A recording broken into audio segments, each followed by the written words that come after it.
बिस्मिल्लाहिर्रहमानिर्रहीम। अस्सलाम वालेकुम। परवीन के पकवान में खुशामदीद। आज मैं आपको बहुत ही मज़े के शामी कबाब बनाना सिखाऊंगी। ये शामी कबाब इतने मज़े के बनते हैं कि खाने वाला हाथ ही ना रोक पाए। तो इसको बनाने के लिए मैं एक शॉर्टकट तरीका यूज़ करूंगी। इसको बनाने के लिए ना तो मुझे अलग से दाल को बॉईल करना है और ना ही गोश्त को अलग से गलाना है। तो आप वीडियो को एंड तक देखिएगा ताकि आप इन स्टेप्स को फॉलो करते हुए बहुत अच्छे और मज़े के शामी कबाब बना सकें। तो चलिए रेसिपी स्टार्ट करते हैं। सबसे पहले एक कुकर में मैं 2 मीडियम साइज़ की चॉप की हुई प्याज ले लूँगी। 1 कप मैंने लिया है दाल का और आधा किलो लिया है मैंने कीमा। अब 2 टीस्पून लिए मैंने लहसुन अदरक का पेस्ट, 1 टीस्पून लिया है मैंने सब कुटी हुई सब्ज़ मिर्च और 2 साबुत सब्ज़ मिर्चें डाली हैं मैंने इसके अंदर, और थोड़े से खड़े गरम मसाले जाएंगे इसके अंदर। मैंने यहाँ पे कीमा लिया है, आप इसके जगह पे गोश्त भी ले सकते हैं, गोश्त के भी अच्छे रेशे बनते हैं। अब मैं डालूँ इसमें नमक 1 टीस्पून, हल्दी पाउडर 1/2 टीस्पून, सूरज मिर्च का powder 1/2 teaspoon, chilli flakes 1/2 teaspoon और धनिया पाउडर 1 टीस्पून।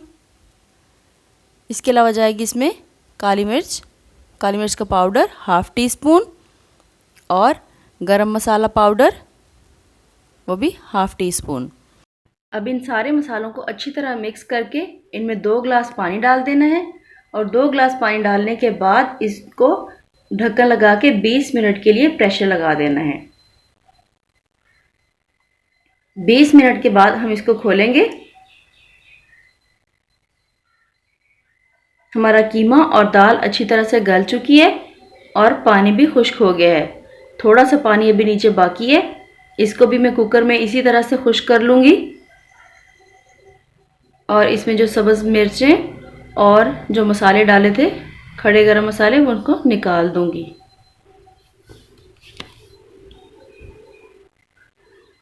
दाल को इसी तरह से यहीं पे अच्छी तरह से खुश्क कर लेना है, इसका पानी सारा ख़त्म कर देना है।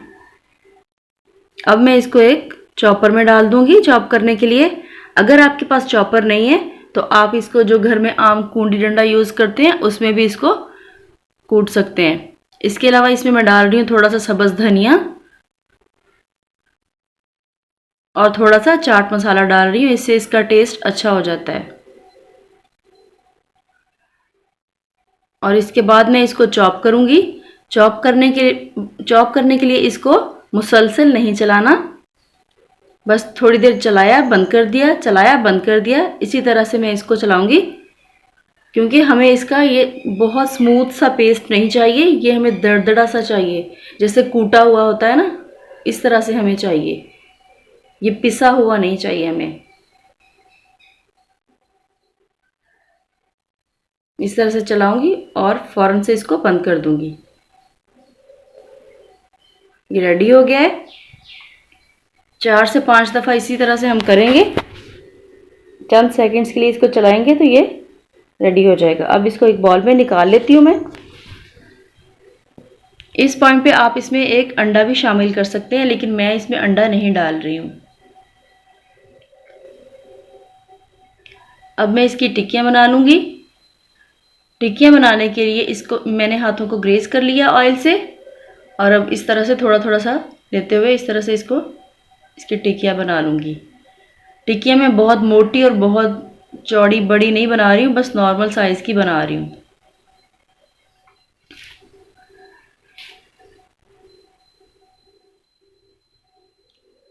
अगर आप बड़ी या इससे भी मज़ीद छोटी पसंद करते हैं तो आप अपने मर्ज़ी का साइज़ बना सकते हैं। इसी तरह से मैं सारी टिक्कियाँ इस तरह से बना लूँगी और फिर इसको फ्राई करूँगी। टिक्कियाँ मेरी सारी तैयार हो गई हैं। अब मैं इसको करती हूँ फ्राई।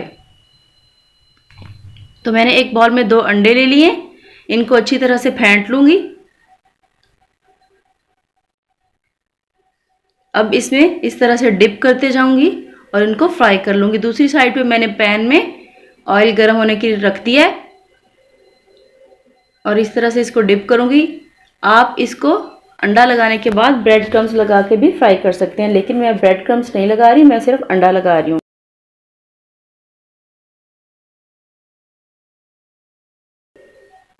इसी तरह से मैं सारे इसमें डाल दूंगी और तकरीबन 1 मिनट के बाद इसकी साइड पलटूंगी। देखिए कितना अच्छा कलर आया है। लाइट गोल्डन होने पे हम इसकी साइड चेंज कर देंगे और हमने इनको लो फ्लेम पे ही फ्राई करना है। इसी तरह से 1-2 दफ़ा इसकी साइड चेंज करेंगे और अच्छा सा कलर आने पे इसको बाहर निकाल लेंगे।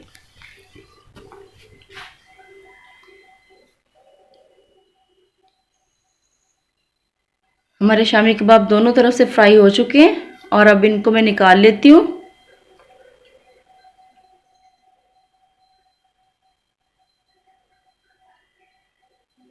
और मैं बाकी भी इसी तरह से सारे फ्राई कर लूँगी। शामी कबाब मेरे सारे फ्राई हो चुके हैं। देखिए माशाल्लाह से कितने ज़बरदस्त बने हैं, कितना ज़बरदस्त कलर आया है।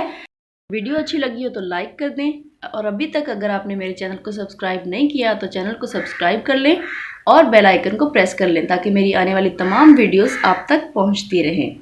और आपने इस रेसिपी को ज़रूर ट्राई करना है और आपके शामी कबाब कैसे बने हैं कमेंट सेक्शन में मुझे अपना फीडबैक ज़रूर देना है। इसी के साथ परवीन के पकवान को दीजिए इजाज़त। अल्लाह हाफिज़।